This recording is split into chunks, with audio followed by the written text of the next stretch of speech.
What's up, everybody? Come on in. Got a lot to talk to y'all about. Got another one for you, another Baphomet election. So come on in so we can get it in.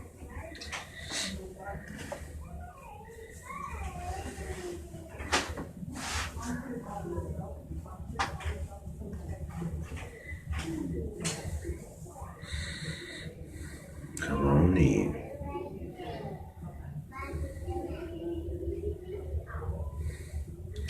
What's up, Sherry?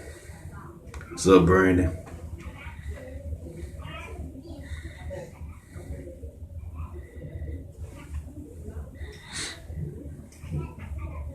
What's up, Blake?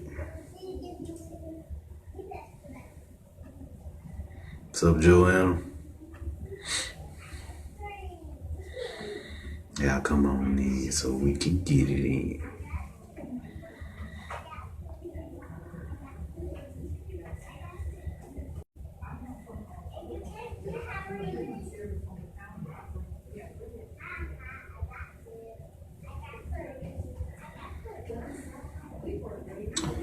We'll give him a few more. Another minute or two and we gonna get started. Yeah. We good? Okay, yeah. I'm not at my house. I'm at the library, so connection may be not as good. So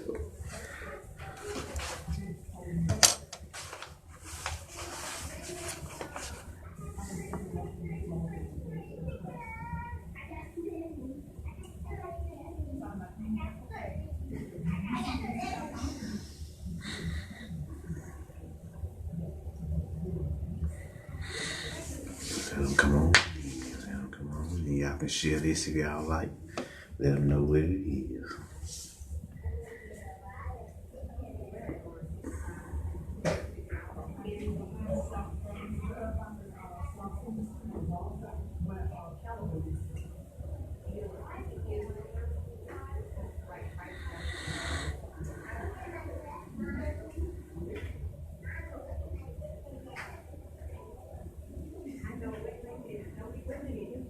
Well, all right. How about we begin? How about that? Well, as y'all can see, I got two of the baddest characters out of the Marvel universe. We got Thanos over here and Gamora over here. You know, Thanos represents the Greek titan of death and rebirth. And Gamora represents Aset, of course. So thus a green energy, you see what I'm saying? So, you know, I thought that I had the Titans with me on this one since this is about the Titans, you see what I'm saying? But before we get started with the Titans, let me start with, since this is a Baphomet election, I have to tell you who the Baphomet is. So who is the Baphomet? The Baphomet is the physical personification of the Creator. You know, the Knight Templars, the Sufi, the Hashashin, and the Yezidai, the Persian Yezidai, and all others of the age said there was this goat energy that they would tap into. And it will remind them of the Creator because the goat sat on high on a mountain. And in metaphysics, the mountain represents the pineal gland. And he will always observe the world. This goat will always observe the world, the land below, with his first eye, or his third eye, as y'all also know it. So, with that being said, let me show you who the Baphomet is. And he's always seen with the goddess Sophia. You see what I'm saying? He's always seen with the goddess Sophia. So, why is this? This here is the Baphomet. You've never seen. Probably have, you know. There's much controversy on this title, on this image, for good reason. Because why would they want you to know who this really is when they know that this is the true Creator? And when I said they, I mean the cabal, the elites of the world who are continuously trying to keep us locked down. Just to let y'all know who I mean when I say they. What up, Gwendolyn? So there you go. This is what he look like. He got alchemical equations tattooed into his skin. It's an androgynous energy. Androgynous just basically mean that there is both male and female, feminine and masculine energy working as one harmonious unit or one harmonious entity. You see what I'm saying? So this is what the Baphomet looks like. You see what I'm saying? So this is what you're dealing with. Solve a coagulant to mix and to put together. To solve and put together. So you gotta put it together. That's what the occult science is all about. You gotta go within. Next here, you got Sophia. Now, Sophia, the goddess Sophia, as you can see, she got the earth, she protecting the earth. As an angelic energy. Are we good? Cause my feet a little slower here. So yes, she protecting the earth with her power, overseeing it with her divine supreme wisdom. She represents the creatrix. You see what I'm saying? Source melanin. You see what I'm saying? The dark, jazzy intelligence that empowers the world, that empowers creation itself. That's why melanin is known as the great generator. You see what I'm saying? So this is what she look like if you've never seen her before. This is Sophia, the Gnostic goddess. The Gnostic goddess. Gnosticism preceded Christianity. And in Gnosticism, the cool thing about that is this is what the Knight Templars, the Moors, all this, that's the science they was rocking with in Europe, right? So they also had a son, I got a little image of him that I showed y'all in my last lecture, which was Pan. You see what I'm saying? Another goat deity. You see what I'm saying? And Pan was known as the shepherd and the hunter. Like in the Bible, Jesus was known as the shepherd. See what I'm saying? So these connections are no coincidence. These are all these sciences, all these stories you read, all one harmonious mythos to tell you one thing, that you are a child of the Creator, and that you need to get back to the Creator so you can become the true God and goddess that you're supposed to be. So there you go. Now that's who the Baphomet is. But now what, man? He came from another group of ancient Egyptian deities known as Deity, and he looks like this. This is Deity right here. Yes, this is known as the coat of Mendes in Greek, in the Greek culture. But in ancient Egypt, they was known as the priesthood of Deity, and this was their main deity that they rock with, Deity. This is where he came from. This is where we talk about the Jedi. This is what we mean. What's up, David? And then he had his wife, of course. He had his wife, Hotmahit, the fish goddess. Hotmahit. See what I'm saying? Now this is what they call Southern Egypt or Northern Africa as we know it today. And this was the family that they dealt with, and they also gave birth to Pan. So, who I just showed y'all just a moment ago. But this is the deities up there. Deity and Hotmahit were married to each other. She was the fish goddess, And anytime you're dealing with the fish, you're dealing with the subconscious, because that's where your inner deity lay. That's why she's holding the Ankh. The Ankh is your soul body, and the cross is your physical body. You see what I'm saying? You fuse them together, you got a harmonious unit. Your soul self work. Are we good? Okay, yeah. Operating in this physical. There we go. Yeah. Operating in this physical vessel to do the work. You see what I'm saying? Came down here to do the work. So yeah. What's up? It's me. There you go. Now I find it interesting is goat symbolism all through ancient Egypt. The northern Egypt, or what we know as Southern Africa today, had their own version of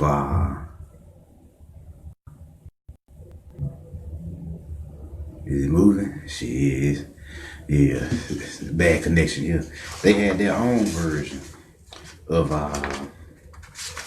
the goat of Mendez. And y'all know this goat deity as Canoe, the weaver, the connector, the one who weaved together these vessels so that we can incarnate. This the deity who put in that work. You see what I'm saying? You see what I'm saying? He was about their life. You see what I'm saying? So the northern Egypt, or what we know as southern Africa today, this was their version of the Baphomet. See what I'm saying? So and this is Canoe. Now his wife was Menhit. You see what I'm saying? Oh yes, Menhit. Ever seen her name before? And yes, she is fine. She is very fine. Yeah, she's usually depicted as a lion-headed goddess, and she's a Nubian goddess. Actually, she's the precursor to Sekhmet. You see what I'm saying? So yes, and she fine as wine, as you can see. As you can see. Now they gave birth to Magic, who was personified as Hecka. I like this picture. It really make it look cool as hell. This is a little more of a modern day rendition of it. But yeah, they gave birth to Hecka. You see what I'm saying? Magic. You see what I'm saying? The magical force. So this is what they dealing with. This is what you dealing with here when we talk about the when you talking about, you know, what's going on with these different groups and where this Baphomet energy originated from. This is what they was dealing with, and these are, and all those beings I just showed y'all are all created deities. That's why the Baphomet is known as the physical personification of the creator. Sophia is known as the physical personification of the creatrix, and Pan is the creatrix. You know, the oversoul. You see what I'm saying? The inter-universal network of mass soul consciousness that's spread all throughout the cosmos. You see what I'm saying? So it gets deep, it gets real. Now, that's the deities. You see what I'm saying? The Baphomet deities that I want to introduce y'all to. I want to show them all to you. This go around for this Baphomet Titan video. Now, he also got the physical family as well that's manifesting on the physical plane. There's a goat family. There's a version of the goat on every part of this planet. It's not all just goats. You see what I'm saying? It's it's known as the Bovidae family, which is basically the antelopes, the gazelles, the deers, the mooses, and the goats. You see what I'm saying? So over here, like say for example, over here in America, we don't really have goats like that in America. But what we do have are deer and mooses, which is what you usually see in movies that's mainly been Americanized. They usually go into some lodge, which is the Masonic, the energy, the frequency of the builder, the Masonic lodge, the builder in the movies, the architect, the grand architect of the universe, where you would find the grand architect of the universe hanging on a wall in the form of a moose or a deer, just like they showed you in the movie Get Out, where who started speaking to him when he was. Who started speaking to him when he first got there? When he first got there, what was thrown at him at first? A deer. But when he was really down and out, when he was really deep in the belly of the beast, who started speaking to him? The moose on the wall, the creator. You see what I'm saying? The Baphomet. You see what I'm saying? That's who started speaking to him. Like, nigga, get out before they murk you, nigga. Before you become another memory. And guess what? To kill the main dude in the movie, he used what? The power of the Baphomet, the force of the creator. You see what I'm saying? You see what I'm saying? He used that power to take that nigga out. So they showed you in that movie what it was all about. Now, another thing I want to go over is I know a lot of people ask me, like, Marv, what's up with this? What's up with this God shit, nigga? Why you call yourself God or and all this? And I'm gonna answer that today. That's a good question. I'm glad you asked. I'm glad they asked that question. So I'm gonna answer that in this particular lecture. We call ourselves gods because in the Bible it teaches you to know your law. Know your law. And what is the law? The law is you are gods. Now, there are multiple laws, actually. Let me show y'all the image of it. Just a few. You got 4 divine laws and 7 hermetic laws.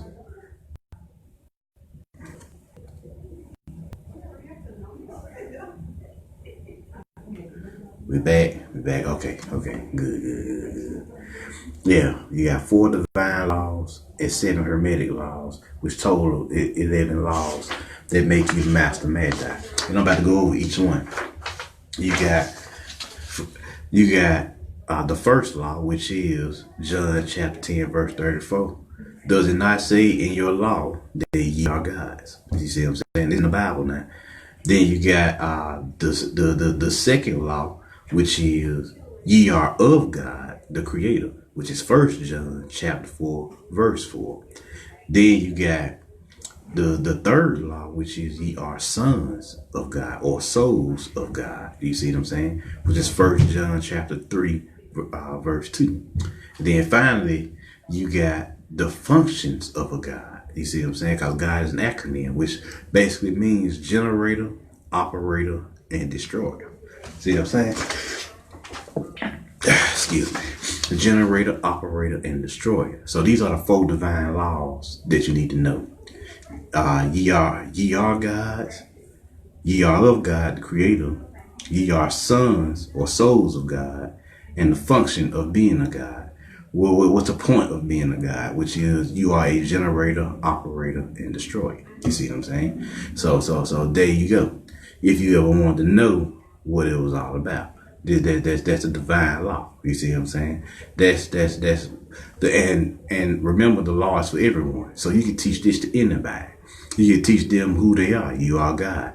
Here go the verses. You see what I'm saying? Here it is. John chapter 10, verse 34. 1 John chapter 4, verse 4. 1 John again, chapter 3, verse 2. And of course, the acronym generator, operator, and destroyer. So you teach that to anybody. You see what I'm saying? You can show them themselves. We call it your higher self these days. That to explain your inner deity, your inner God. You see what I'm saying? And then on top of that, what you got next? You got the hermetic laws. Now, what are the hermetic laws? The hermetic laws are the universal laws that was created to govern creation itself. You see what I'm saying? And the first law is the law of mentalism, which is the all is mind and the universe is mental. So everything before you do any, which means that everything you do or everything you about to do all starts as a thought. It's a thought. And where do thoughts come from? The primal nothingness, the primal melanin, your primal melanin. You see what I'm saying? Your primal melanin or source melanin. That's where all thoughts are materialized. A thought is nothing but a formulated melanin code. You see what I'm saying? That's all it is. So when you think it, now you can use your will to materialize it in the physical. So that's how this works. That's what we mean by the law of mentalism, and all is mind and the universe is mental. Now, the second law is the law of correspondence, which states that as above, that which happens above, so happens below, or as above, so below. As with that which happens within happens without, or as within, so without. And as the universe, so the soul. So what happens out here is already happening in your soul. That's basically what the correspondence is. It's just basically correspondence just basically means everything is connected. You see what I'm saying? That which is connected in me is happening outside of me in some shape, form, or fashion. That is what's happening above me is also happening below me. And that which is happening in the universe is happening in my soul by default. You see what I'm saying? So if there's a universal alignment happening, trust me, that started in your soul first. Your soul triggered that universal alignment. Next, number 3, the law of vibration, which states that nothing rests, everything moves, everything vibrates. Of course, everything vibrates. All things are in motion. If it wasn't in motion, then the universe would be dead. You see what I'm saying? It would be lifeless. It would be stagnant. You see what I'm saying? Which is all forms of true death. Stagnation, lifelessness, motionlessness. You see what I'm saying? So everything vibrates. And what do we say about vibration? The higher and faster your vibration is, the stronger your frequency is, the higher the dimensional space you can access, the higher levels of dimensional consciousness you can access. You see what I'm saying? So and what happens when your vibration is too low and too slow? Then you could be you're on a frequency of such things as disease and calamity that's going on in your world or your dimension at the time. You see what I'm saying? So that's why vibration is important. So next, the law of polarity. Now, the law of polarity states that everything is dual, everything has pole. Everything has poles. Well, of course, everything has a dual nature. Everything has a light and a dark, or opposite, a polar opposite to balance itself out. Where there's a remedy, where there's a poison, there's a cure or a remedy. You see what I'm saying? Where there's hot, there's cold. Where there's like I said, dark, there's light. Where there's consciousness, there's dreaming. You see what I'm saying? Everything has an opposite to balance it out. Where there's a closed space, there's also an open space. You see what I'm saying? See, you see how that works? That's what polarity is. Everything has an opposite to counterbalance it. So when you get to the extreme of one, then there's always a way for, there's always what's the word I'm looking for? A remedy to deal with that. You see what I'm saying? There's always a way to heal that. So that's polarity. Next, the law of rhythm, which states that everything flows in and out. Everything has its tides. All things rise and fall. Of course, ebb and flows. You see that in the moon all the time. It goes through its cycles. It ebbs, it rises, and then it falls. Well, life is no different. Everything flows. Everything without no rhythm, you ever seen anybody without no rhythm? They just fall over themselves. They clumsy. They always falling down, all type of crazy shit because they ain't got no flow, no rhythm. I remember I watched a movie some years back called The Fifth Commandment, and in The Fifth Commandment, old buddy was, I think he was called a jazz man or something like that. He was training old buddy to become a assassin. And he was beating up old buddy. He was like, I can beat you up. And the kid was like, why you can beat me up? He was like, you ain't kicking out no rhythm. You ain't got no flow. You ain't got no style. So as long as you ain't got no rhythm, I can pound on you all day. You see what I'm saying? Yes, I can pound on you all day because you ain't got no rhythm. You ain't got no flow, no smoothness to it. And so this is what it is. When you ain't got no rhythm, you fucked up. When you got rhythm, when you dance into your own song, because everybody has a song. We call this the soul wavelength. Everybody has their own song, their own rhythm that they can dance to no matter what. Your soul always vibrating, always musical. Is kicking out a certain rhythm that you dance to. And when you on your path, that rhythm gets stronger and stronger and smoother and faster. It changes tempos and all this. But the rhythm of the beat, you're going to always be able to hear. You know shit is wrong when you stop hearing your song. You see what I'm saying? So now let's move on. Next, you got the law of cause and effect. Now, it states that every cause has its effect and every effect has its cause. Well, of course. Every effect had to have an origin. Of course, every effect has to have an origin. And every origin could possibly produce an effect. That's basically what this law is saying. Like, say, for example, the origin of this lecture is me starting it. You see what I'm saying? That's why y'all here to see it. That's the origin of this lecture. The effect is y'all getting what y'all need spiritually so that y'all go out there and do what y'all need to do with the information. You see what I'm saying? With the intel. That's the effect.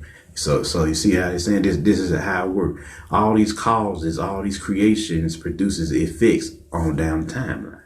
So it reverberates all throughout the timelines. So yeah. So this is why it's good to know what you're creating or what you're doing with your causes. So now, let's talk about, finally, the law of gender. Now, gender states that gender is everything. everything has its masculine and feminine principles.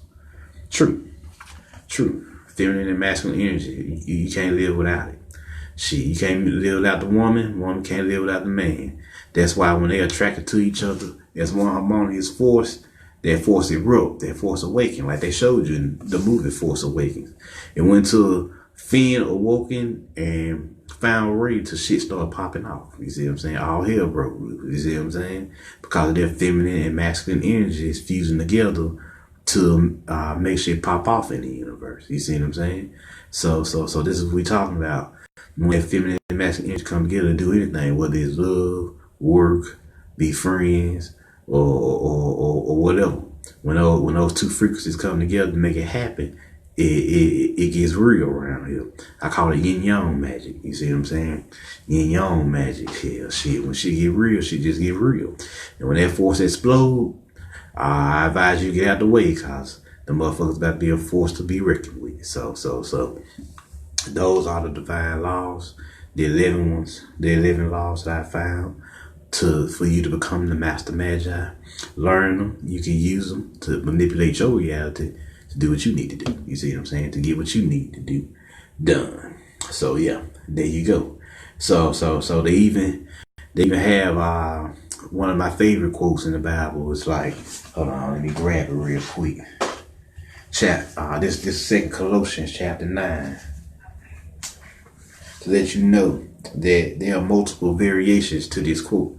And in Colossians chapter 9, Colossians chapter 2, verse 9, it states that, for in Christ, so all the fullness of the deity, God, lives in bodily form. So they tell you right there, your soul lives inside of you. Your God self lives inside of you. Your inner deity lives inside of you. And you have been given fullness in Christ in soul, who is the head over every power and authority. You see what I'm saying? There you go. Who is the head over every power and authority. So they telling you right there. Like when you on your soul shit, when you on your power, when you tapping in to your inner deity and shit, you unstoppable. Cause you over every physical power and authority here. You see what I'm saying? See, you this. You the Titan. You the God. You see what I'm saying? You the goddess. You see what I'm saying? So there you go.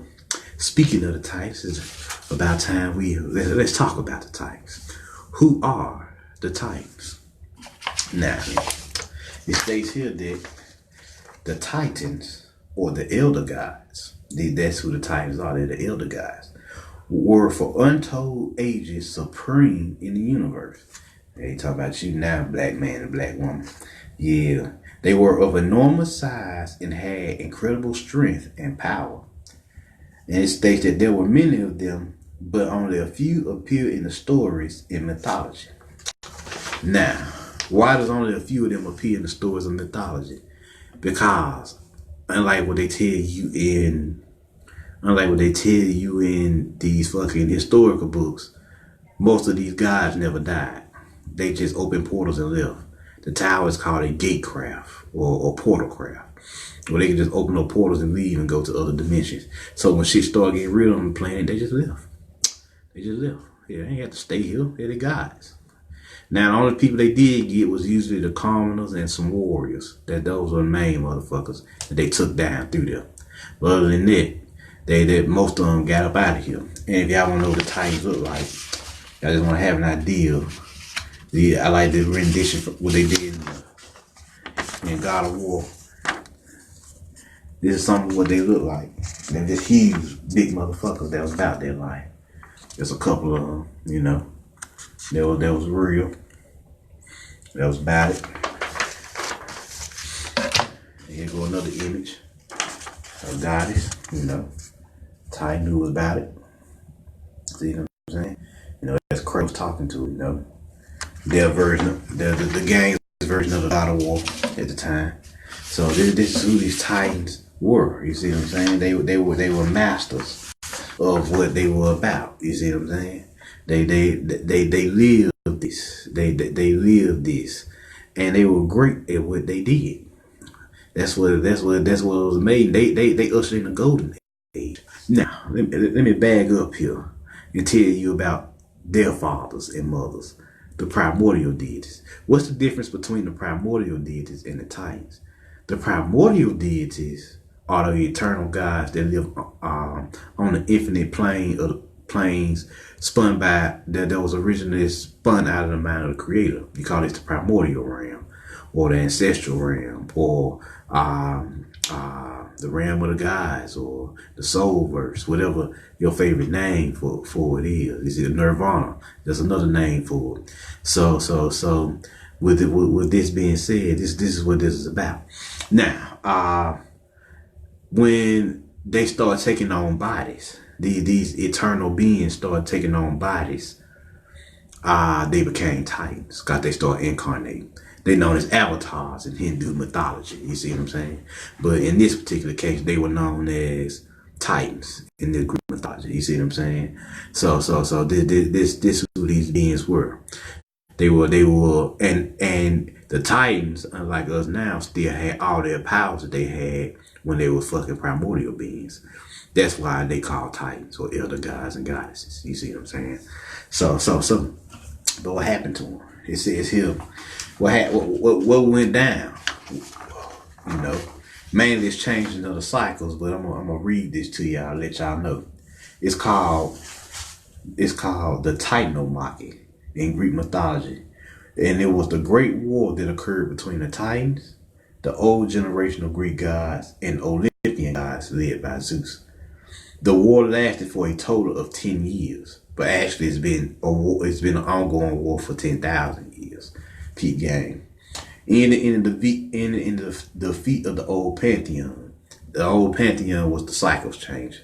The age of the Titans ended, which was based on Mount Orthrus. You see what I'm saying? Anytime you see mountains, you're talking about the pineal gland of the pineal frequency of the age. You see what I'm saying? The God force of the age. You see what I'm saying?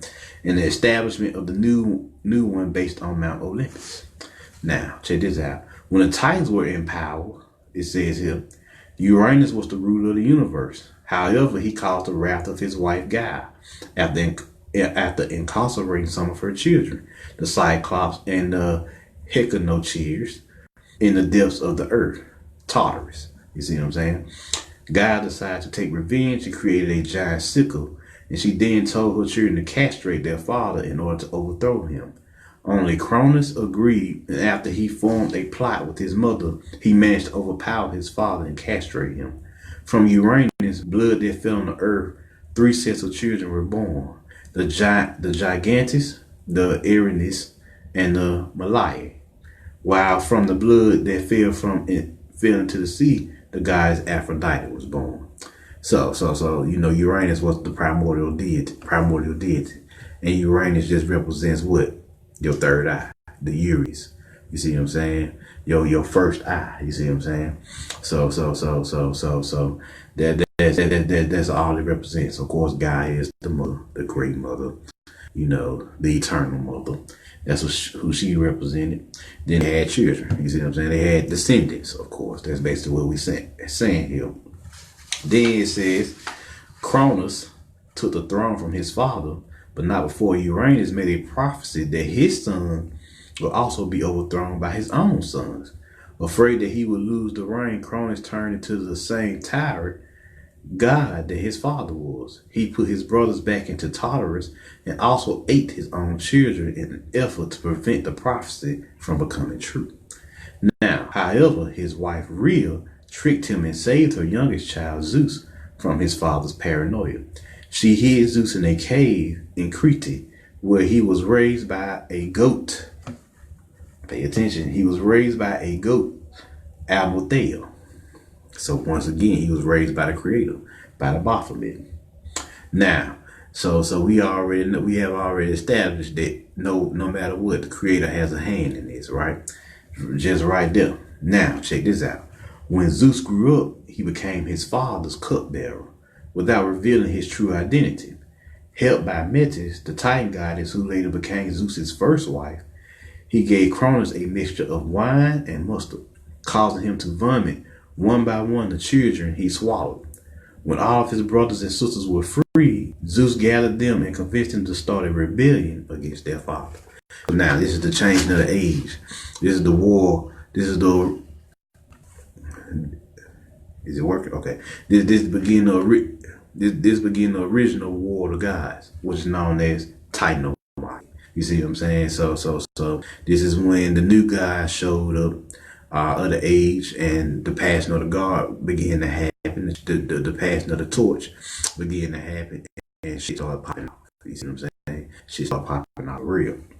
So this is the beginning of how they did this. Now, let's see here. Thus started the Titanomachy, the war of God, first war. Zeus released the Hecatoncheires and the Cyclops from Tartarus and asked their help against their brother. They all agreed, and the Hecatoncheires started hurling rocks against the Titans, while the Cyclops created the famous thunderbolts for their leader, Zeus. Themis and Prometheus were the only Titans that fought on the side of Zeus. When the war ended with the Olympians on the winning side, all Titans except Themis and Prometheus were jailed in Tartarus and were guarded by the Hecatoncheires. Now, why was this? The Titans were thrown into Tartarus. Now, Tartarus is known as the underworld, right? Yeah, I know this, right? And now I always told y'all the underworld is the physical body. You see what I'm saying? They were thrown into this. They took on avatars originally, but they still had their god powers. But now they're thrown into just this regular old human physical body. Now, you see what I'm saying? Because under the world, if you drop the L, just mean under the word. And in the Bible, we know that in the beginning there was the word, soul, and the word was made flesh. You see what I'm saying? Because the soul incarnated into the physical body. So this is what went down. Yeah, this is what went down. You see what I'm saying? So when these Greek gods rebelled, these Olympians rebelled against their fathers and mothers because of the changing of the guard. They wanted what they had. They needed what they had, and they locked them down into Tartarus. They locked them down into the underworld of physical body, which is where we are now. Cause the Titans are us, the black man and black woman. But let's continue here, and I'm gonna go on in a second. Let's see. Then it says Zeus, along with his brother Poseidon and Hades, divided the universe by drawing straws. Zeus won and became the king of the sky, as well as the ruler of mortals and gods. Poseidon became the ruler of the seas, while Hades, who drew the short straw,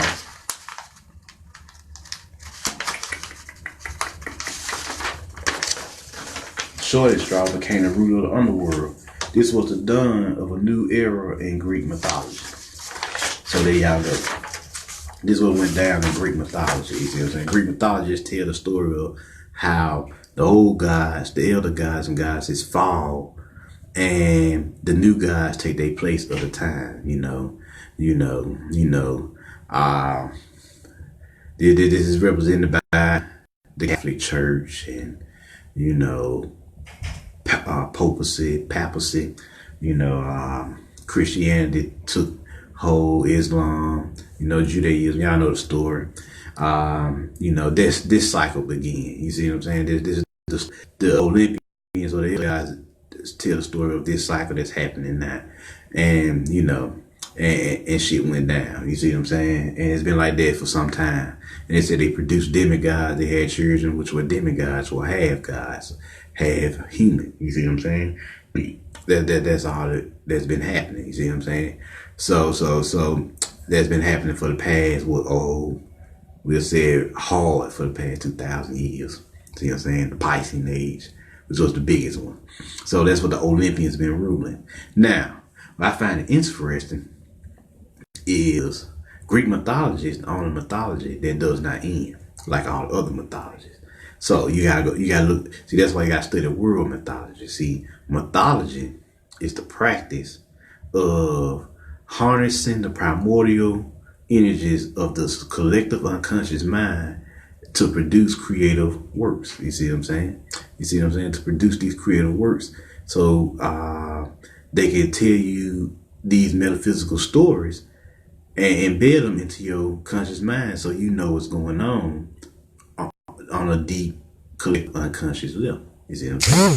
So that's what this practice is all about. That's why these mythologies are so powerful, and that's why mythology was the first language. You see what I'm saying? The first real storyline. So now, what happens next? There are poems that hint at the prophecy of the return of the Titans, and we're gonna get to that in a second. We're gonna get to the return of the Titans in a second here. But I want to go deeper right now into who are these Titans and what makes you a Titan. Now, I have a little excerpt here called, this is a book called The Neater of Sesson, Sesen, by Ross Namir Amun. And I took a little excerpt from it to tell y'all who this person is. You see what I'm saying? Who this person is. Now, the Neater Sesson in Atlantis was known as the creator. That was the creator's name in Atlantis back in the good old days. You see what I'm saying? And he taught Tehuti, who then at the time was known as Jehuti. So check this out. Now, the excerpt is from Tablet 2, verses 32 through 36. And it's about being a living deity on earth. Now, this is your God right. This excerpt here is telling about your God-given right to be a deity here on earth. And this is how you're a deity on earth. All right, so check this out.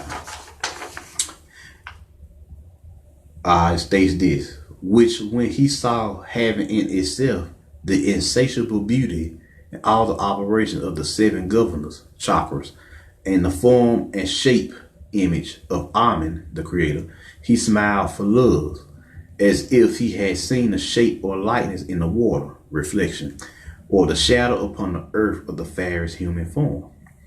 Now, and seeing in the water a shape, and a shape like unto himself, within himself, he loved it, and it would cohabit, fuse with it, and immediately upon the resolution ensuing the operation, and brought forth the unreasonable mortal image or shape.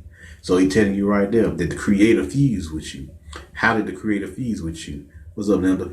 How did the creator fuse with you? The creator fused with you because your soul fused with you. And your soul is an extension of the creator.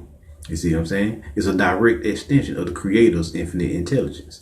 You see what I'm saying? And infinite will. So when he fused with the mortal core, the vessel, the human form, he seen that he liked it because he can have direct experience and gain intel from this humanoid form. You see what I'm saying? So and the lessons and its eyesight were good. You see what I'm saying? So this is what the creator is talking about here. This is the creator speaking here. Nature presently laying hold of nature presently laying hold of what it so much love fully wrapped herself around it, which means that she fused her life force with humans, and they were mingled for they love one another. So even the natural forces of nature, which is what this human body is composed of, the elements of the earth, fused with the sentience, the soul of this particular humanoid vessel. You see what I'm saying? So even nature got some. You see what I'm saying? And then it says, and for this cause, man above all things that live on earth is double mortal because of his body, and immortal because of the substantial man, which basically is your higher self / soul self, for being immortal and having power over all things in the natural world. But he yet suffers mortal things, and such are subject to fate or destiny.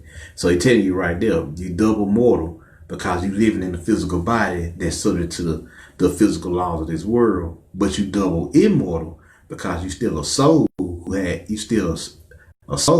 who has power over all things in that natural world. But the catch is you have to know you God. You see what I'm saying? You have to know who you are. That's the catch. Now, Now check this out. And therefore, being above all harmony, he is made and becomes a servant to harmony.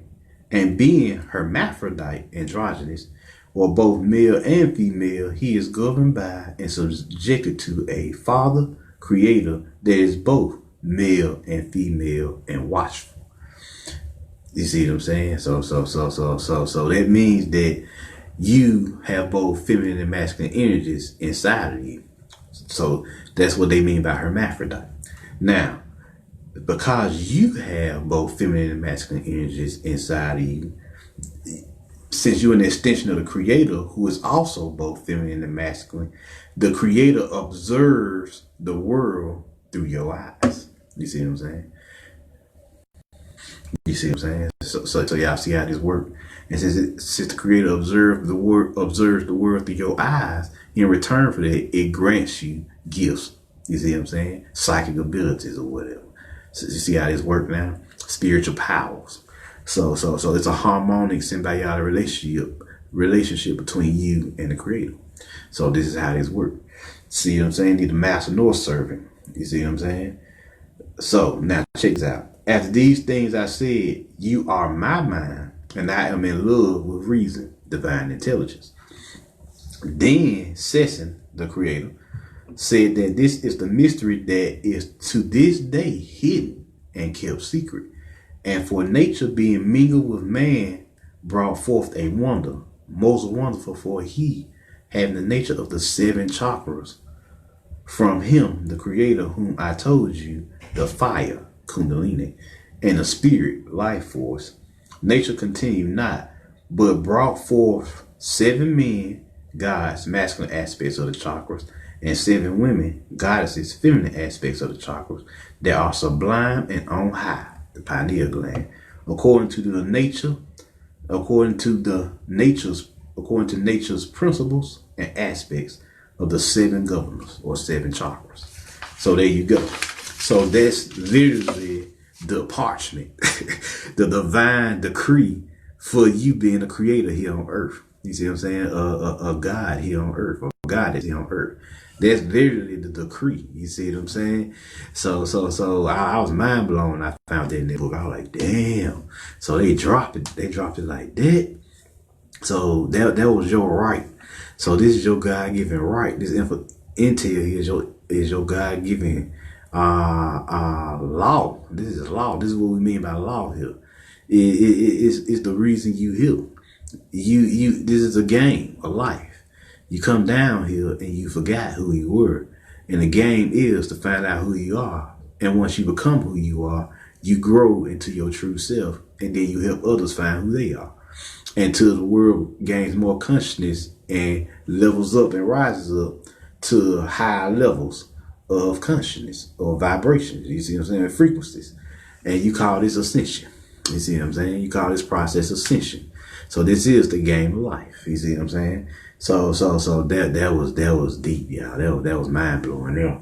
So that's literally your parchment, your universal, or should I say omniversal decree, the eternal decree of why you are a living deity here on the earth. Now, how do you become a living deity here on the earth? Go within. You see what I'm saying? Go within. Rise up those 7 governors, those 7 chakras. And once you hit this crown, you have that Kundalini awakening, and you rise up out of these chakras, out of your chakra system, and become one with the creator again, and the omniverse again. And now you are fully activated living deity here on the earth. You see what I'm saying? Here, and what is the earth? The earth is the heart chakra. You see what I'm saying? You see what I'm saying? We are children of the heart. You see what I'm saying? This is what I mean by this. And now we about to find out why you are children of the heart. You are children of the heart because the heart chakra is mainly all the lessons you learn down here. You're living, well, what color is nature? Green. Or brown, usually, but mainly green. You see what I'm saying? It's green because that's the vibration you always dealt with. What's the most important thing on earth? Relationships. Why? Because the heart chakra is all about building healthy relationships. And it's all about learn to harness your emotions naturally. That's why we are children of the heart, living on what we call earth or the heart chakra. So now we can get into return of the Titans. It said in these stories here that the Titans will return one day. In the last days, the Titans will return. Now, since how Greek mythology never ended, we gotta go somewhere else to find this prophecy. And guess where I found the return of the Titan prophecy at? I found it in the Necronomicon. You know, the Necronomicon was originally talked about by the mad Arab, Al-Hazard. Yeah, Al-Hazard. Y'all get that book, Necronomicon. And you also got, like, the Necronomicon is just connected to the Zodiacs as well by Donald Lyson. That's pretty dope. The 13 Gates of the Necronomicon. You check that out as well. So now, there are three beings. I want to talk about the three beings in this story. Okay, we back. Y'all want to talk about the three beings in this story. One is the most popular being in the story, and that is Cthulhu. Now, Brother Panic, based off the movie Prometheus, you know, which talks about the rise of Cthulhu. If y'all ever want to see it, go check it out. Now, Cthulhu, what Brother Panic once said was Cthulhu was the primal nigger energy that's locked down, right? The primal nigger energy locked down. Well, I'm going to expound on it a little bit. Then you got Cthulhu, which is the primal nigger arrest energy that's locked down. And then they both have a dollar known as Cathala or Cathilla, which talks about the rebirth of the dark and divine feminine during the last days. You see what I'm saying? Yeah, now you see where we coming from here?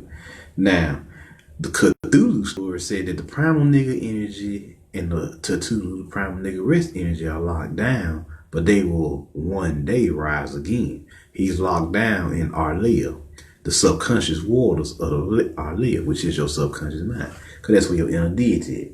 Now, let's see what the prophecy says here. The return of the prophets, the return of the Titans, elder gods. Here we go.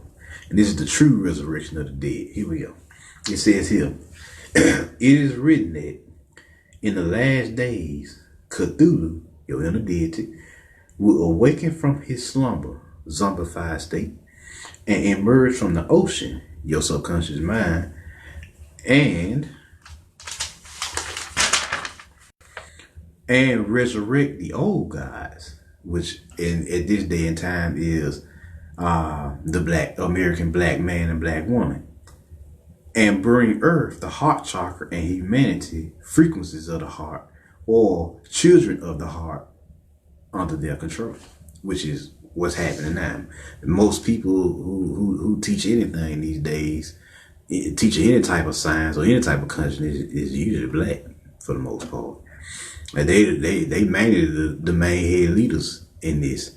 Of course, you got other races teaching it as well, but they spearheading the revolution. You see what I'm saying? This magical revolution.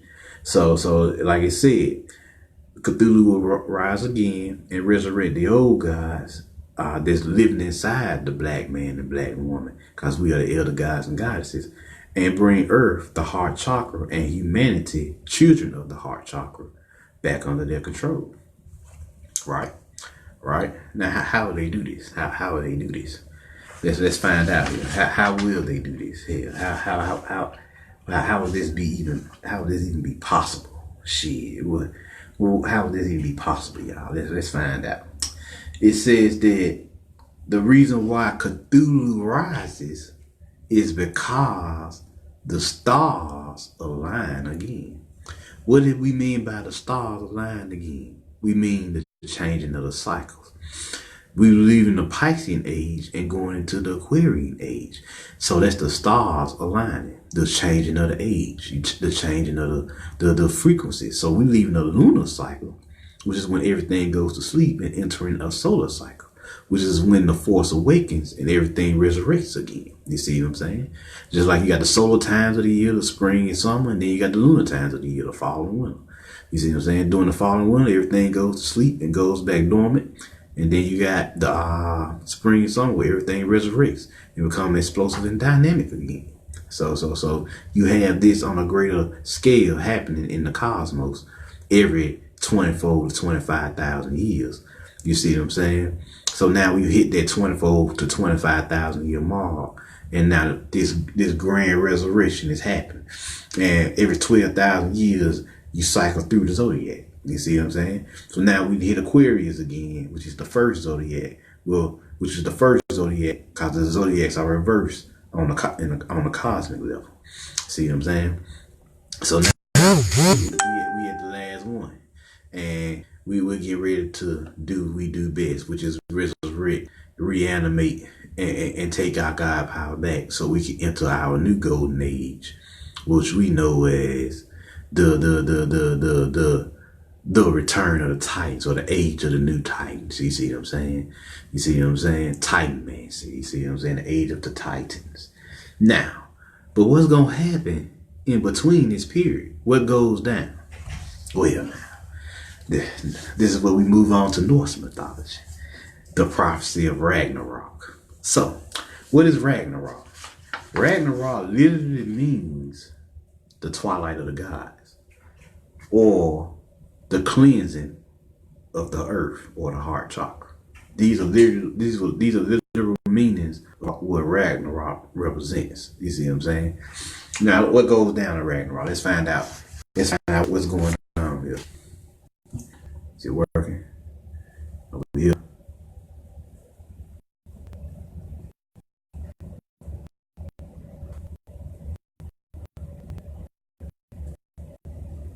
Trying to see if it clears up. Alright, here we go. That's probably as good as it's gonna get. So let's talk about this Ragnarok prophecy. It said Ragnarok is this is an article, by the way, by Friedrich Wilhelm Hein, 1882, Battle of the Doomed Gods. You see what I'm saying? This is an excerpt. Check it out. It says, Ragnarok is the cataclysmic destruction of the cosmos and everything in it, even the gods. When Norse mythology is considered as a chronological set of tales, the story of Ragnarok naturally comes at the very end.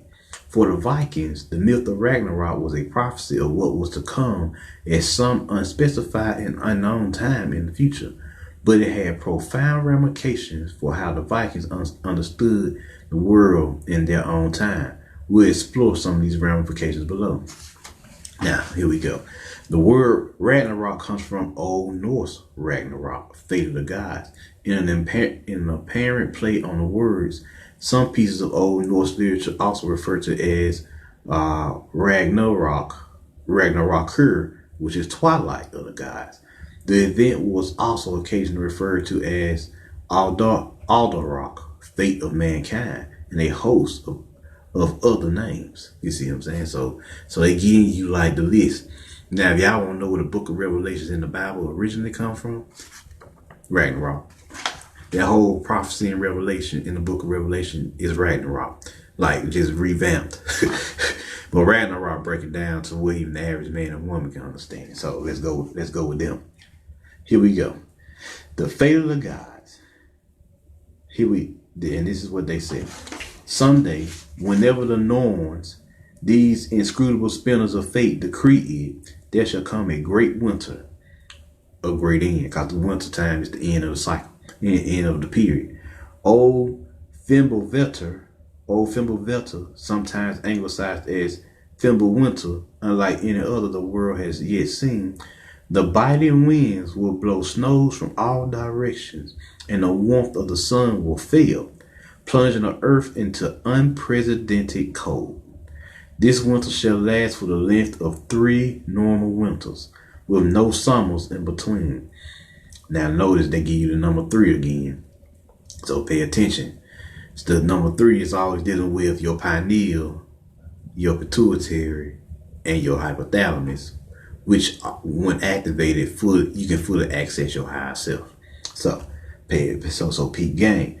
But they saying here that 3 normal winters with no summer in between. So there's no heat, there's no solar fire. Mankind will become so desperate for food and other necessities of life that all laws and morals will fall away. Isn't that happening now? Leaving only the bare struggle for survival. Definitely happening now. You gotta work damn near 2 jobs. You gotta work 2 jobs just to put food on your table. And hell, some parts of the country you gotta work 3.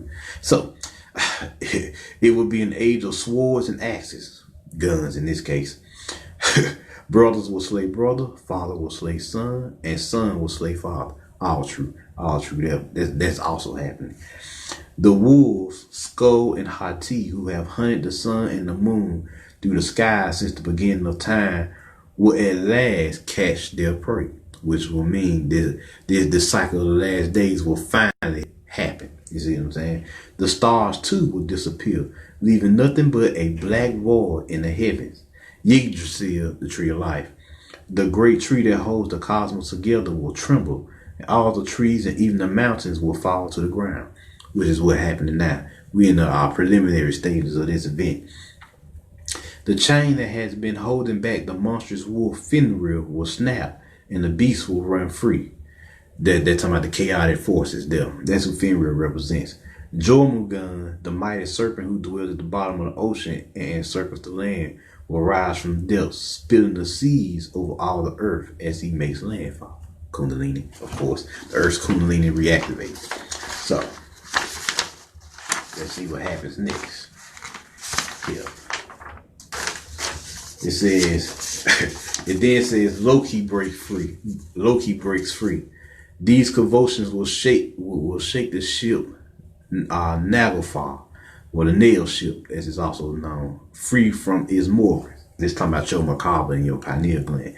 This ship, which is made from the fingernails and toenails of dead men and women, your ancestors, will sail easily over the flooded earth.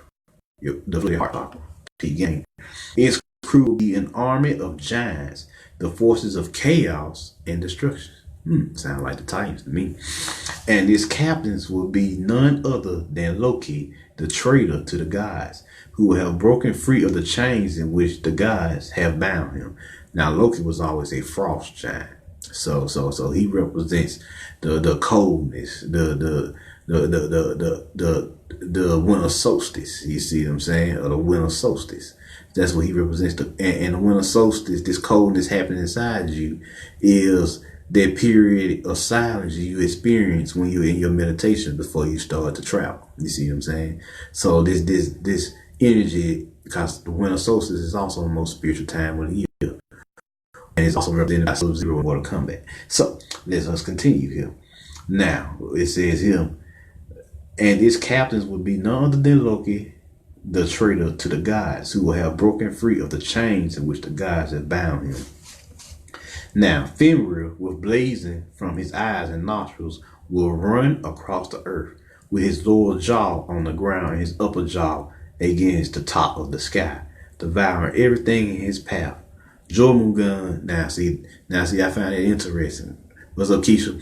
I find it interesting that this Fenrir, which is the lower frequencies, the lower self, the animalistic energies of the planet, will just go around devouring everything. You see what I'm saying?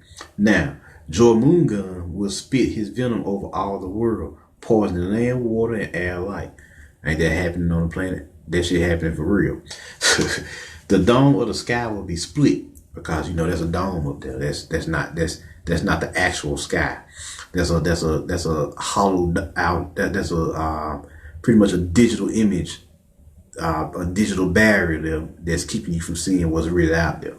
So, and from the crack shall emerge the fire giants from Muspelheim. Their leader shall be Soot or Set. Check this out. With a flaming sword brighter than the sun in his hand. See, it don't say. Didn't they just show you this in Hellboy? Goddamn. And he did that shit too. In Hellboy was like he cracked the earth and fucking entities like deities and gods and all manner of beings just started rising out of that shit, out of the Calippo, right? So here we go. As they march across Bifrost, the Rainbow Bridge to Asgard. Yeah, the Rainbow Bridge is your chakra system, of course. The Rainbow Bridge to Asgard, the home of the gods, the bridge will break and fall behind them. An ominous horn blast will ring out. This will be Heimdall, the divine sentry, blowing the Gajal horn to announce the arrival of the moment the gods have feared. Odin will anxiously consult the head of Mimir, the wisest of all beings, for counsel. Yeah, this deep. This deep. So they telling you right there, motherfuckers about to come go to war with you. God damn it, this happening. This actually going down. So let's see. Then it says the gods will decide to go to battle, even though they know that the prophecies have foretold concerning the outcome of this clash. They will arm themselves and meet their enemies on a battlefield called Vigri, Old Norse Vigrior, or plains where battles, or the plain where the battle surges. So what is Vigri? What is Vigri? This is all happening literally in your heart chakra first. Y'all know this, right? So keep that in mind as this shit pop off. Keep that in mind. Now this is Odin, Fenrir, Freyr, and Surt. Odin will fight Fenrir, and by his side will be the Ahernjar, the host of his chosen human warriors, whom he has kept in Valhalla for just this moment. Odin and the champions of men will fight more valiantly than anyone has ever fought before, but it will not be enough, which is happening now. Talking about the Cabal here. You see what I'm saying? They fight valiantly. They got their whole army warring against the star seeds to stop the ascension process. Peep game. But it will not be enough. Fenrir will swallow Odin and his men. The forces of chaos and melanin will swallow their asses. You see what I'm saying? Which is happening to them now. The cosmic forces tearing their ass a new one. So now, then one of Odin's sons, Vidar, burning with rage, will charge the beast to avenge his father. On one of his feet will be the shoe that has been crafted for this very purpose. It has been made for all the scraps of leather. It is made from all the scraps of leather that human shoemakers have ever discarded. And with it, Vidar will hold open the monster's mouth. Then he will stab his sword through the wolf's throat, killing him. Let's continue. Now, yeah. So y'all see, this make the.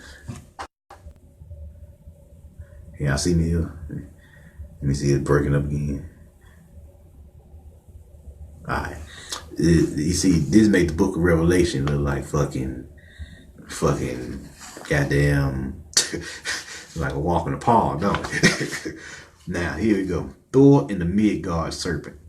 Another wolf, Garm, and the god Tyr will slay each other.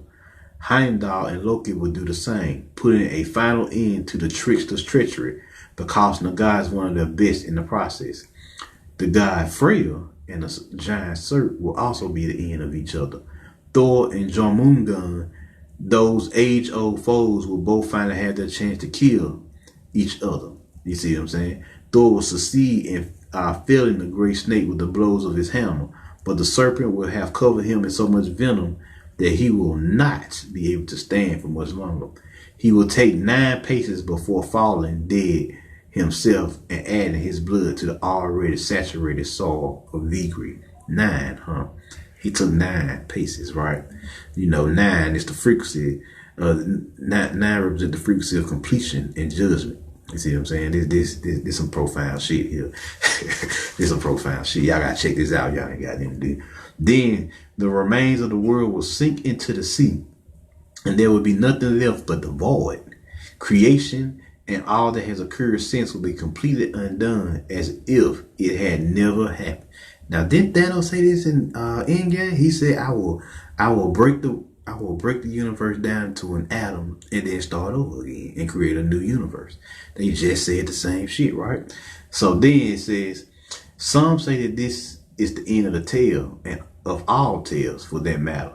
But others hold that a new world, green and beautiful, will arise out of the waters, the chaotic waters of noon, or the waters of source melanin, producing something new. Because the water is the womb, right? The water represents the womb, which gives birth to all creation, right? The melanated womb. So then it says here, Vidar and a few other gods, Vali, Baldur, Hodir, and Thor's son Modi and Magni will survive the downfall of the old world and will live joyously in the new one. Now I find that interesting. Now check this out. Check this out. Y'all know these the star seeds, right? This us, right?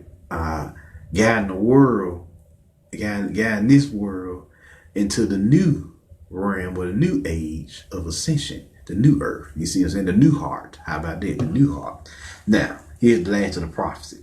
A man and a woman live and live throsir, Old Norse live and live frosir, which means life, and striving after life, will have hidden themselves from the cataclysm in a place called the Wood of Holdmimir, or Holdmimis Hot, and will now come out and populate the lush land in which they will find themselves.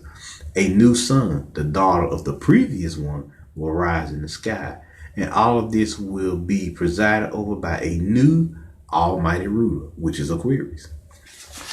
That's the new ruler, the Aquarian energy. You see what I'm saying? And the new gods of the age. Now she was hidden. You see what I'm saying? That. Now this goddess here represents the divine feminine. You see what I'm saying? And she was her name was Lilith, or Lithrasa.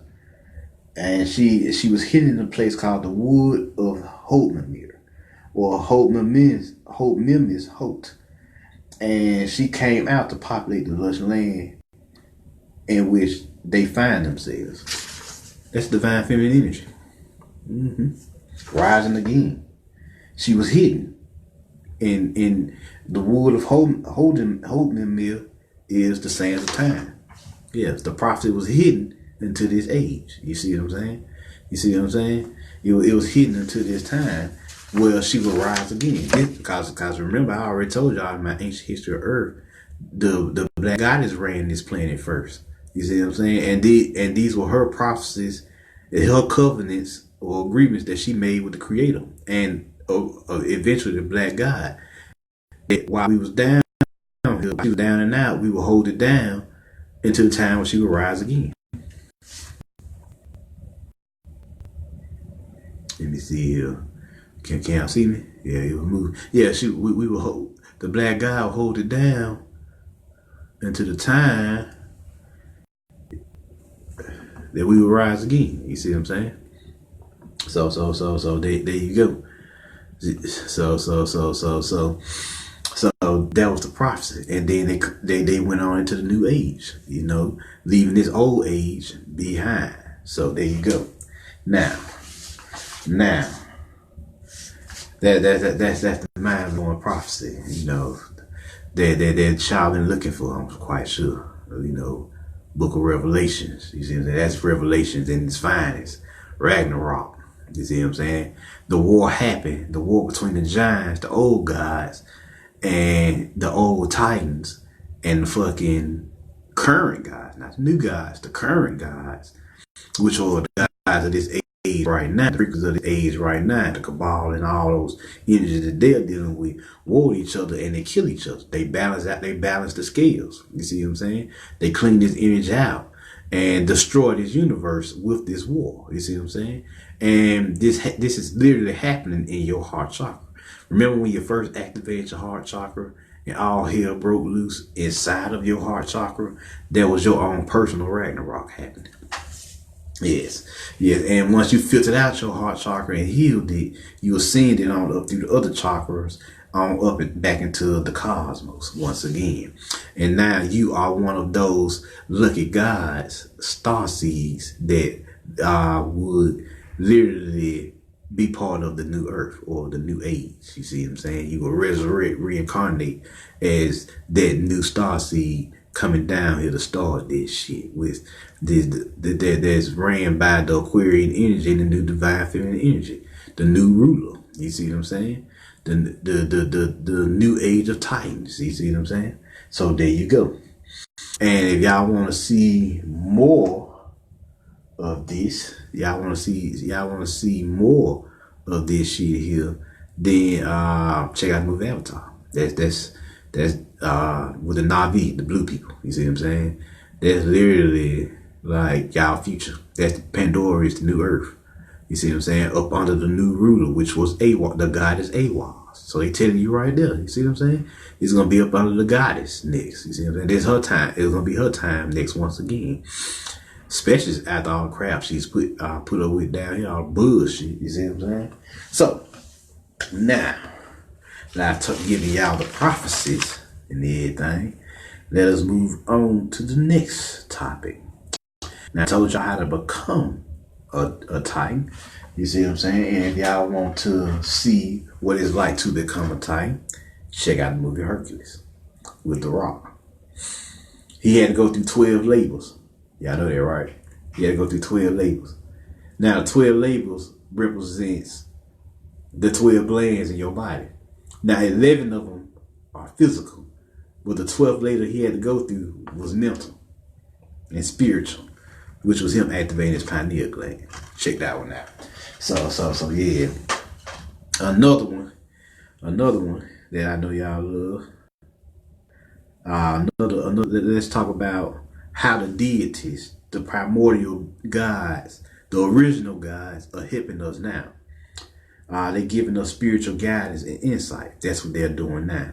And what is this representing in? What moves did they drop in our age to let us know that they got our backs? None other than the Wiz.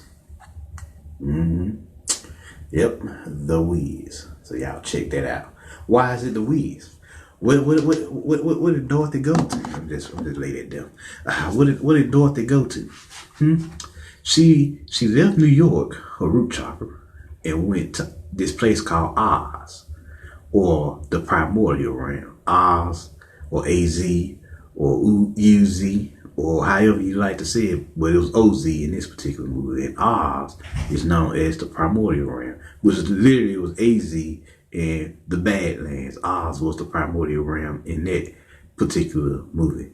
But yeah, she gets taken up by a whirlwind like Ezekiel, you know, up into the sky. She was hurled through space and time, and she falls through a glass ceiling with the word Oz on there, and lands to the primordial realm. Now, this is her awakening. I want y'all to know this, and I want y'all to know the importance. It's breaking up on my end, that's why I stopped. Okay, I want y'all to know the importance of an awakening. The moment she awoken, she ended corruption by 60%. 60% of corruption was destroyed. Because what happened when she fell into Oz? She killed one of the evil witches by default. Did she not? Did she not kill one of the evil witches by default? Hell yeah. So just by awakening, you end corruption by 60%. You drop corruption down by 60 motherfucking percent. Automatically represented by the Wicked Witch of the East. Evelines. And they said Miss Warren said it was the ugliest. She killed her and freed the Munchkins at the same goddamn time. You see what I'm saying? The Munchkins just represent the star seeds, and Miss Warren represents oneness. You see what I'm saying? That was the mother. You see what I'm saying? Down here on the physical. You see what I'm saying? Using her logical abilities. You know, the binary code, the source codes. You see what I'm saying? The codes, cause she was about her numbers, her numerology. You see what I'm saying? So now, next, what happened after she left Munchkin Land, which was represented by her sacral chakra now? She goes and she moves on and saves who? The Scarecrow, which was represented by Michael Jackson. Now, the Scarecrow was being attacked by dark forces because the Scarecrow represented your mind, right? Represented your mental energy, your thought process. So the crows was keeping Michael Jackson down by feeding him negative thoughts all day, every day, programming him to be negative all day, every day. Nah. Dorothy came along, the wizard, the true wizard in this show, cause she the Wiz. Nah, not the other motherfucker. We'll talk about him in a second. She the true Wiz. She the true wizard. She the true goddess, the Magi in this, the Magi Jedi in this particular case. And the first thing she did was destroy them goddamn crows. Hell, she gotta get the mind right first. You gotta get your mind right before you do anything, right? So what happens next? She freed the scarecrow, and once again these taxes show up, but the taxes never get them a ride. Why? Because you gotta walk this path alone on your own 2 feet. You can't have help here. You gotta find your own way. That's why the taxes always left them. Now, what happened next? They start walking down the yellow brick road. Where's the yellow brick road? Your spine, of course. Of course. Now, her saving Michael in the what it was, I think it was like a junkyard or something like that. Yeah, it was a junkyard. Or like a garden or some shit, whatever it was.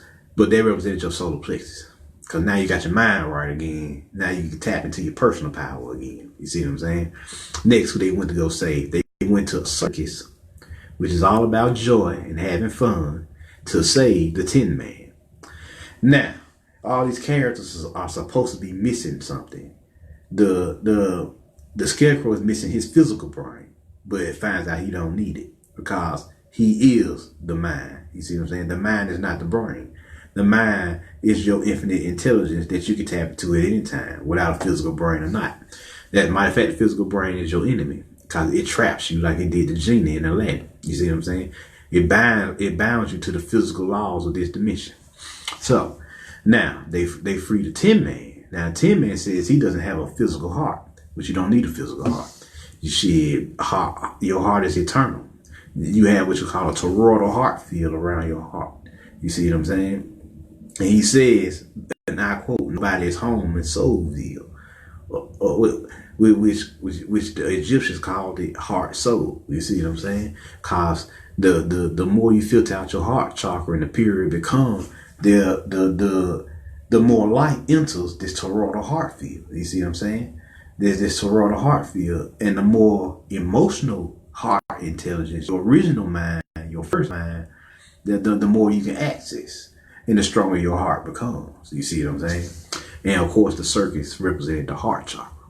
Now, of course, next they went and found the lion. And what did they find? What did they find? In the library. He was trapped in a statue. Now, he was supposed to not have no courage, but he showed will all throughout the movie. So that lets you know, you may not think you have something, but you've had it all along. You'll know if you have it when shit pop off. You see what I'm saying? So that's what this movie was about. You see what I'm saying? It's breaking up again. So yeah, that's what this movie was about. So that's what his path, and he was at the library, which is of course the throat chakra. Now he told them who he was and what he was about. Now Toto, which is Anubis, the god Anubis, helping guide you through this underworld, bit his ass and showed that he was a bitch nigga. But he was cool to his friends, but he was fierce to his enemies. That's the lesson here. Then they go into the subway, which is they go deep into your subconscious mind. Then they fight. They have a battle there. They escape the dark wizard. You see what I'm saying? The dark wizard, or the henchman that Eveline set out to attack them, because he found out that she was the one who killed her sister. So what happens next? They get free of the subway, then they enter the realm of illusion, the physical, for a second. And it was about the dancers. And this lesson that they had to learn here was, even though it may look pretty, it may look beautiful, it ain't. It's still an illusion. That's why Dorothy and the lion got I think they hit him with sleeping powder, and but they can only be woken up this time from the Tin Man's tears. Why tears? The lesson here is nothing wakes you up faster than struggle. You see what I'm saying? In the struggle. You see what I'm saying? The struggle and pain. Nothing wakes you up faster than that shit. You see what I'm saying? So what happens next? What goes down next, y'all? Um, they then move on to the Emerald City. Now I want y'all to recognize that the sun was an apple, which represents the pineal gland. Cause the apple in the Garden of Eden represents knowledge of self. You see what I'm saying? So I want y'all to know that. So they get to the Emerald City, and two gods that are men. And what's happening? This scene here show you what gods and goddesses do in the primordial. All they fucking do is party. They party. Goddamn, they gets down with the gets down. You see what I'm saying? That's literally what all gods do in this movie. All guys do in the primordial realm. So this is a very powerful movie because she's taking a journey through the primordial. She an ancestral realm, taking her hero's journey, her shamanic journey. You see what I'm saying? So it continues on, and it's interesting. They cycle through 3 songs with 3 color vibrations: red, yellow, and green. So they showing you physical soul because they partying and having a good time. You see what I'm saying? They're showing you that they're exuding physical soul by enjoying themselves. So next, they end up being the so-called Wiz, but they find out that this nigga is a fucking monster, an animal. And what this fake Wiz represents is your ego. Yeah. And what the ego do? The ego only care about protecting the physical plane or the realm is in, like he told you in the movie. And what he sent him to go do? He sent him to go kill Eveline. Now, who is Eveline? Eveline is Dorothy's dark side, of course. Of course, that was easy. And she ran a factory. Now we in the fucking third eye. You see what I'm saying? When you entered the Emerald City, you was in the third eye for real. Now you up here. You did it with what's going on in your mind now. What's going on here? You see what I'm saying? The Emerald City, how to deities party and get down. The ego, which is over here, the left brain, the left mind, and then you have the next event. She goes into the factory. You see what I'm saying? She got to go into her dark side now. Her shadows. Is it moving?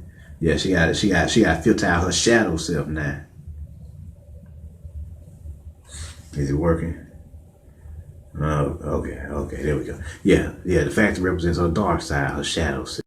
Everybody here fucked up because these are all her traumas, her blockages, and everything. And this is where everything she suffered in this life is, and she had to clear all that shit out. And what did she clear it out with? With water, because water is a cleansing agent. It's the purifying agent. And that's how she killed Eveline.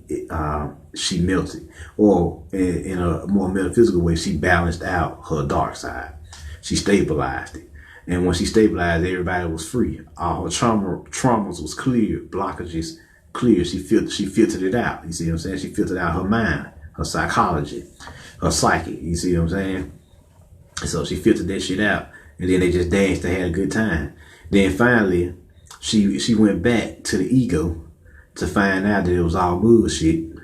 You see what I'm saying? She was the wizard, and Gloria, who was the wicked, who was the powerful witch of the South, the good witch of the South, told her, nah, she was the divine feminine in this movie. She told her, like, nah, you the master. All you ever had to do was click your heels 3 times, or just activate her pineal, pituitary, and hypothalamus, and she could have left it anytime she felt like it.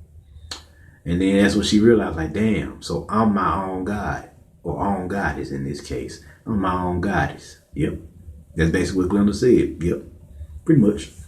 So when she clicked her heels 3 times, she went back home. Now she back on the physical. Now she about to take those experiences and put in work. You see what I'm saying? Bringing more light and consciousness to the physical realm. You see what I'm saying? So that's what this movie was about. This was a dope movie. I wanted to code that shit for y'all. Let y'all know what it was. Let y'all know what it is. See what I'm saying? So now finally, for the last part of this lecture, now I'm about to talk to y'all about what happens or what it's like to be. Let's see, let me see. Yeah, phone sliding now. Yeah. So now we gonna find out what it's like to be God. What is it like? What's it like to be God, Father? What is some of the shit you could do as God? You know, we talk about this shit all the time. Like we talk about the perks, we talk about all this shit you supposed to have. But what is it really like? What is the reality of Godhood, of deityhood, Buddhahood, Christhood? You see what I'm saying? You see what I'm saying? What is the reality of achieving your supreme Allah state, your most high state? Let's find out. Here, I got the book, The Makers of Java. And it's talk about John Chain, the motherfucker who was setting shit on fire. He set a newspaper on fire on YouTube. Y'all can check him out. But I'm not going to talk about John Chain in this section. I'm going to talk about his master and his master's master. Yeah, that's what I'm talking about here. Let's see here. Now, his master was called Lao Sifu. Now, let me get set up here. The story of Lao Sifu. Now, I'm gonna hit y'all some things here. So it says here. Let's see here. John promised to tell writing the book, which his name is Costa Danos. He tells Costa reminds him to tell him the story of his master. And so he begins. He says here, John says that my powers are incomprehensible. No, he said, John tells Costa here that Lao Sifu's powers was incomprehensible to him. And he said he only witnessed a fraction of his energy. He said, in the 3 years I had been with him, I had observed telekinesis, pyrogenesis, which is the ability to manipulate fire, telepathy, electrogeneration, which is the ability to generate electricity. You know, think force lightning that the Emperor used in Star Wars. The displacement of matter, so that motherfucker can break down matter. The manipulation of chance circumstance, meaning think Domino in Deadpool 2, where she had luck or probability manipulation. She could manipulate the circumstances into in her favor. He could levitation, the absorption of enormous amounts of momentum, and perhaps even communication with the spirits of the dead, ancestral communication. He said these were phenomena I myself could testify to. He said, and I would be willing to do so under oath. He said the full power of John Chain was beyond belief. This is what Coastal's saying. He said the full power of John Chain was beyond belief. If what I had been told by others was true, and I had no reason to doubt them, I certainly could not imagine the extent of Lao Sifu's. Let's see here. Now, he was born in a village called Li Wakong in the Santong province in China. He said he was part of a large clan called the Laos, as the name implies. He said this clan had its own style of kung fu, which they call Lao Chia Trunk, Lao Chia Chun, or Lao Chia Fist. Lao Sifu began to study with him. It says here, yeah, Lao Sifu began to study the family art at the age of 5 and continued studying until he was about 20, by which point he mastered the system. He became quite good at both the external and internal elements of the martial arts and a good fighter. Now this will get real here. He fought a lot. The village that there was another village called Puchia Sham, which basically means the Pooh family village. Between two villages was a spring, the only one in the area. It was quite a barren place. John Chain's telling Costa here. It was over the supply of fresh water that they fought. Their clans had been fighting for 100 years and many had died. So they was warring. It was a civil war between the two. It must have been hard, I said, fighting over the right to drink. John said, yes, the right to survive, you mean. So let's see here. They fought every day of their lives. Let's see.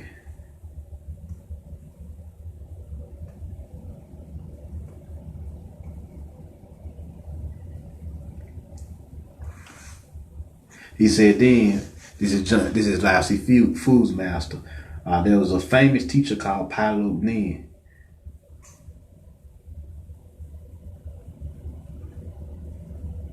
Let's see, didn't. Let's see.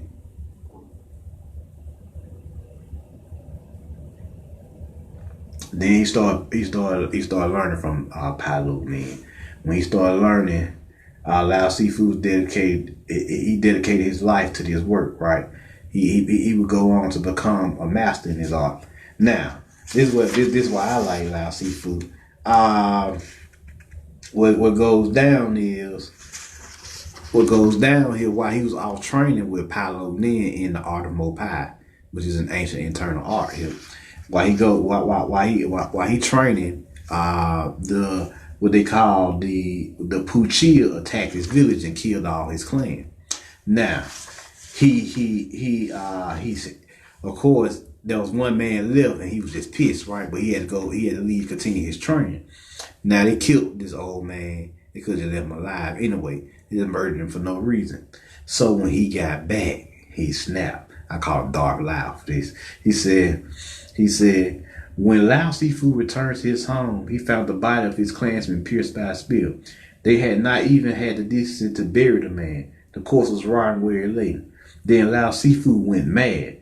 It was as if the floodgates of the dam had opened. The pain he had suppressed all those years could no longer be contained and came rushing out.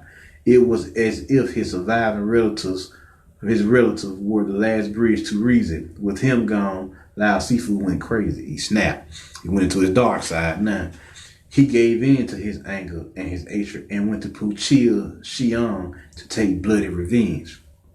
It says here that for 1 hour he killed anything that moved, and they were helpless against him. It was as if the angel of death had attacked their village, and the warriors of Puchia Xi'an could do nothing to stop him. Men, women, children, and animals he killed, even the chickens. So great was his anger, this is John Chang talking to Coastal, that he wanted the village to be wiped off the face of the earth, with not one life remaining, it to poison the land. Spears and swords bounced off him like paper. Check this out. He could not be hurt, and yet he killed from more than 10 yards away with blasts of Nakon chi energy, or force energy as we know it as well. Nothing escaped him. When they ran, he caught them. When they hid, he found them. After 1 hour, as he stood among the ruins of the village, the madness left him, and he saw clearly what he had done. He knew he had abused the power that God had blessed him with, and he had become a demon. In 1 hour, he had taken more than 100 human lives. Lao Sifu was a good man. He really did not want to hurt anybody, His heart was crushed like broken glass by his crime, and he turned dead inside.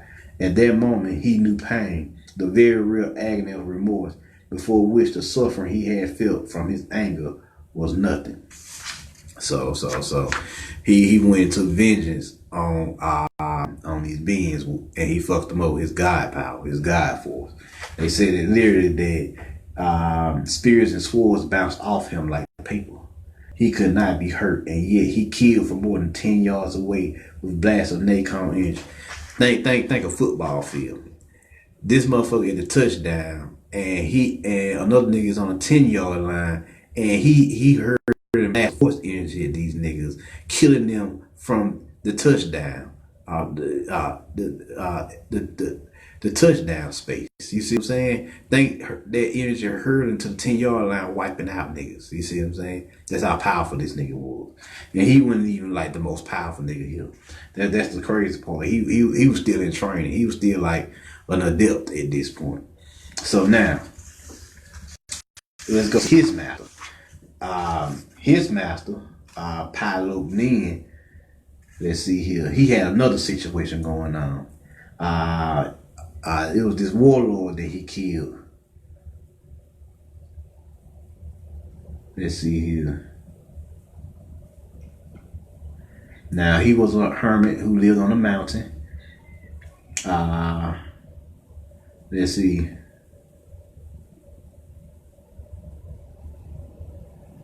And he was the master of the school of Mozu. He lived on an island in the middle of a lake. And he said here that fucking to travel, Palo Nin just threw a leaf on the water and rolled it across the motherfuckers. That's how powerful these niggas is, y'all. And now there's supposed to be 72 levels in this system. This nigga was on fucking level 51. So think how powerful this nigga is. He only got a few more levels left. You see what I'm saying? Now, what happened with him was there was another dude, a warlord, who was massacring villagers. It says here, this is what John said about him. Now, at this time, China was plagued by bandits, and Palo Nin was always there to help people. He fought for the villagers and killed many bad men. He had killed more than 100 himself. I'm told many of them with a very high level of skill. Pai Sufu's call was justified though because he fought to protect others, not for his own gain. There is still karma associated with this type of combat, but not so much, especially if one engaged in it with no thoughts of glory or ego. Palo Nin was a hermit, did not fight to become famous or so that he could seduce women. He fought because it fell to him to be a protector of the people around him. He was a healer as well and had cured hundreds. He spared the lives, and then it says here, he spared the lives of many bandits, provided they would repent and stop being thieves and murderers. Their mercy was to be his undoing in the end. And then there was a dude by the name of Liam. And literally, the book here says, check this out. This part I'm about to read is literally called The Duel of the Immortals. So y'all gotta get y'all copy of this motherfucker to make it a Java is real here. It says here, Lao, because Liam came back for his ass later. He was a warlord, one of the bandits that he let live, and he went and gained his power from another school at the time, and then he came for his ass. He said, "The Duel of the Immortals." Lao sat before a roaring fire, deep in thought. It was a cold afternoon, cold enough for him to seek the heat to warm his bones. He was over 55, with the constitution and appearance of a much younger man. People thought him a sin, an immortal. The apprentice of the immortal Palo Nin. On a rare occasion that he ventured into the village, they bowed before him, treated him to their modest fare with the esteem reserved for divinity. Let's see here.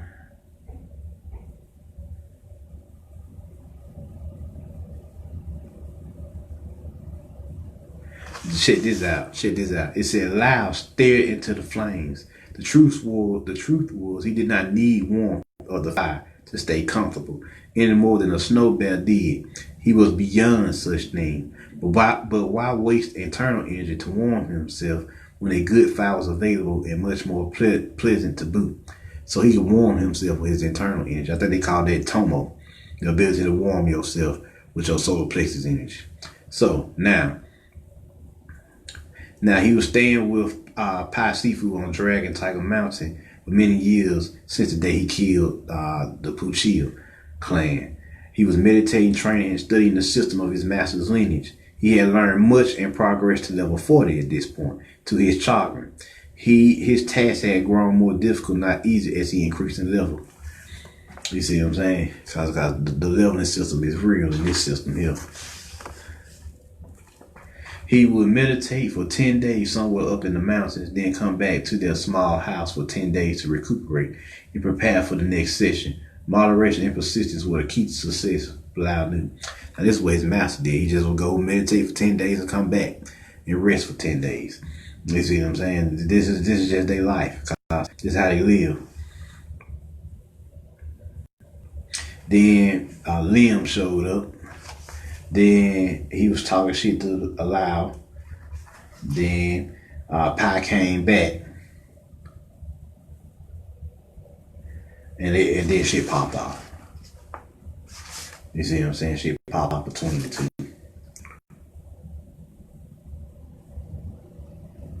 And Liam had achieved level 52. He had achieved more than level 50 himself. And this is where it get good. This is where they battle here. You following? This is now they met in a jungle. They said they fought in a jungle out there in China. Lao Fu was close by, but he did not dare intrude. My teacher took a sip of tea.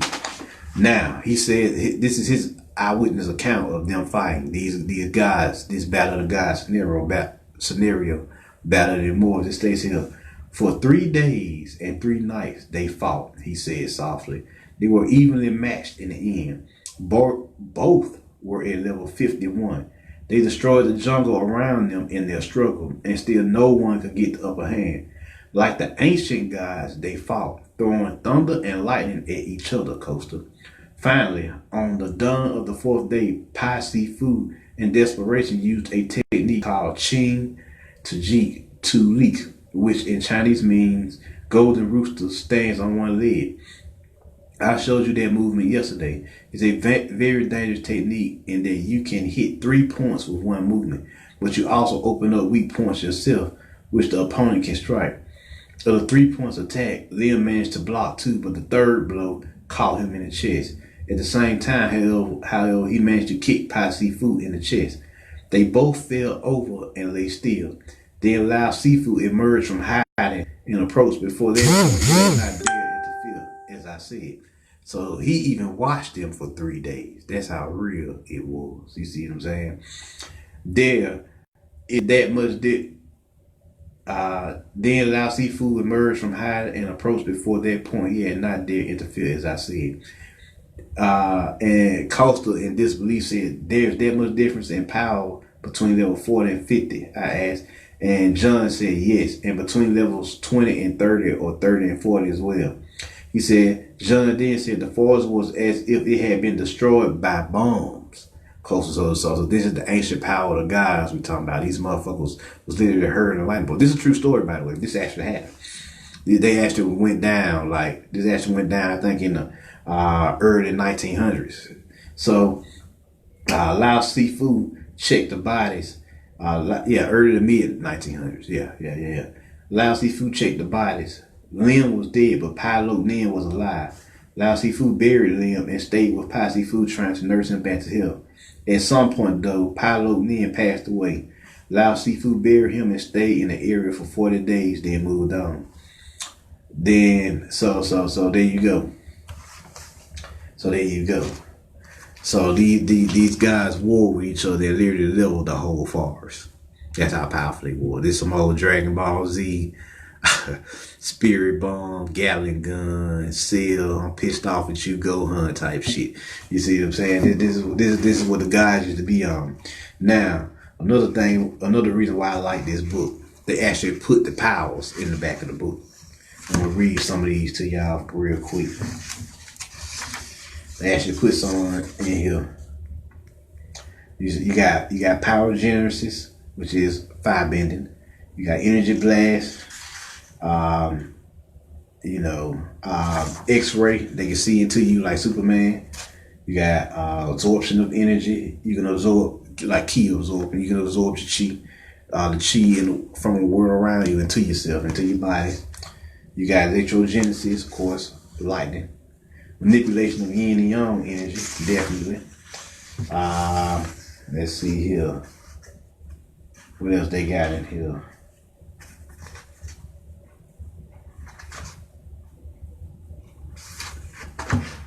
And there's just some of them. There you go over. Yeah, there's just some of them you go over. Just to show y'all what these motherfuckers was about. Now, I want to end this lecture off with what it's like to be a god. There you go. Them motherfuckers about their life. They was about it. Like when they had their god powers and when they was on their shit, this is what they was about. Like the Cultural Revolution that happened in China in the 60s, 1960s, was a result of this war between these two guys and them wiping out their forests, by the way. The government feared this shit, and they heard about it and feared it, and they outlawed Kung Fu. Yep. and they forced everybody to destroy their kung fu ticks. So that's how much they were scared of that shit. Them, cause these boys were hurling lightning bolts at each other for 3 days. It lasted for 4 days. They finally Master Pi finally fucking killed Liam. So this is what we talking about. They had powers beyond disbelief. And you can also get the book Into Pi, which is this sister book, and they actually give you the signs on how to tap into this power, or at least tap into a degree of it. So there y'all go. This Baphomet Titans. This is what I want to show y'all. This is the life of a Titan, what a Titan is, how to become one, why you're a Titan, how you became a Titan. You see what I'm saying? Answer all these questions that y'all have all had. So with that being said, that's pretty much it. I've hit everything. So do y'all have any questions? Cause yeah, the life of a Titan, y'all, Baphomet Titans. There y'all go. The 5th installment and final installment of the Baphomet, my little Knights of Baphomet series. It's about 18 videos now. So there y'all go. So y'all got any questions?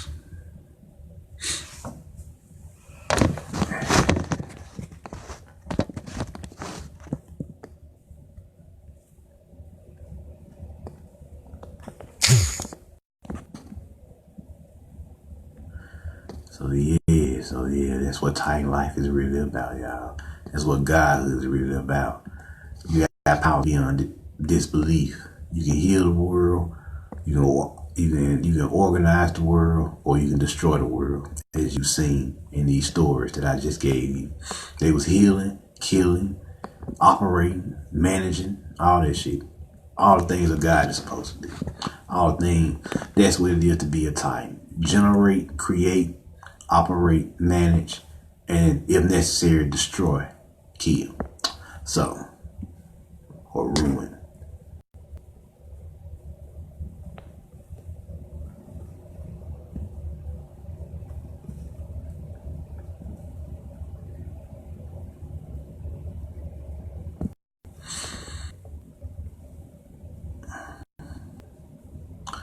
One and a half, nothing in this world made any sense to me until I got this intel. That's what's up.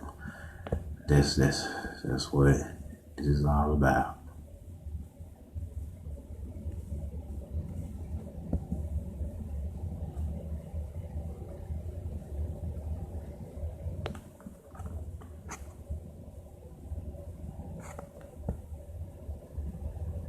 Brandon Cristo, great lecture, my G. Oh, thank you, man.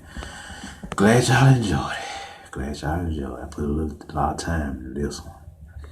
I had to come with it. I like to come with it from a Baphomet lecture.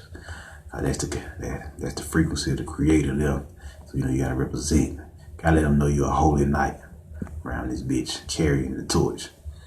Let them know you're a star seed that's about this life.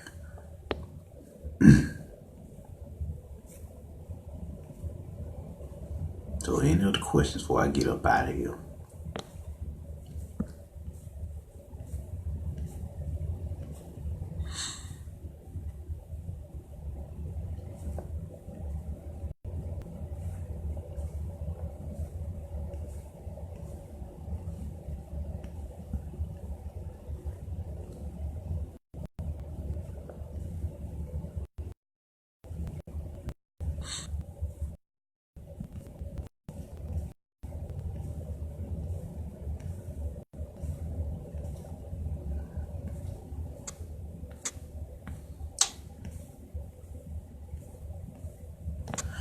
Well, alright, y'all. I'm Marvin Jones. Y'all put the word out. Let them know where it is. And I'm out. Peace.